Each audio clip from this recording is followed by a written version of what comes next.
Naka-full alert ngayon ang disaster response teams ng Cagayan sa mga banta pa rin ng dalawang bagyo at ng habagat.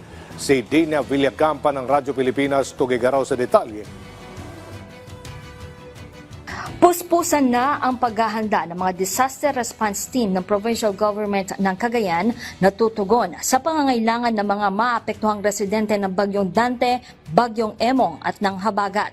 Ay kay PDRRMO Head Roel Rapsing, lahat ng kanilang rescue teams mula sa 7 task force lingkod Cagayan stations ay naka-standby na. Gayun din ang kanilang mga floating asset at rescue equipment para sa posibleng paglikas ng mga residente rito. Bukod dito, nasa estratehikong lugar din ang mga heavy equipment para sa clearing operations sa mga insidente ng landslide.